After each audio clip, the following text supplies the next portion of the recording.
নমস্কার বন্ধুরা, আজকে আমি যেই টপিকটা নিয়ে আলোচনা করব সেটা হলো সেলফ লাভ। সেলফ লাভ বলতে আমরা সকলে যেটা বুঝি, প্রথমেই আমাদের মাথায় আসে নিজের কথা ভাবা। নিজের কথা ভাবা মানে কিন্তু স্বার্থপর নয়।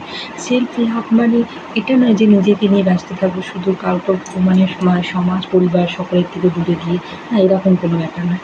সেলফ লাভ হচ্ছে নিজেকে ভালোবাসা। আমরা হাউস ওয়াইফ যারা নিজেকে হারিয়ে ফেলেছি রান্নার ভিড়ে, হারিয়ে ফেলেছি সন্তানকে রেডি করার ভিড়ে, হারিয়ে ফেলেছি অন্যের কথা ভাবতে।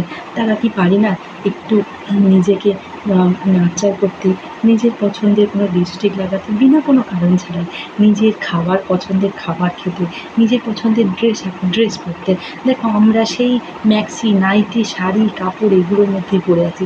কেননা নিজেকে আমরা যখনই ঘরে থাকবো ওয়েল ড্রেসড হয়ে থাকবো, নিজেকে যখন আমাদের হাজার কিছু না পারলেও একটু নিজের হাতগুলোয় ময়েশ্চারাইজার লাগাবো, নিজেকে একটু মুছবো, নিজের সাথে একটু সময় কাটাবো। দেখো না, ভালো থাকো নাকি, কী দরকার নিজের সেই দুঃখের কথাগুলো চিন্তা করা। চলো আজ থেকে একটু নিজের কথা ভাবি। নিজের অকারণে কতদিন হলো দেখো চুলে জোর পড়ে গেছে। চলো না, নিজের চুলটাকে ভালোবাসো, নিজের চোখের দিকে তাকিয়ে দেখো যে কত প্রেম, কত ভালোবাসা বাকি আছে নিজেকে। Thank you so very much. ধন্যবাদ।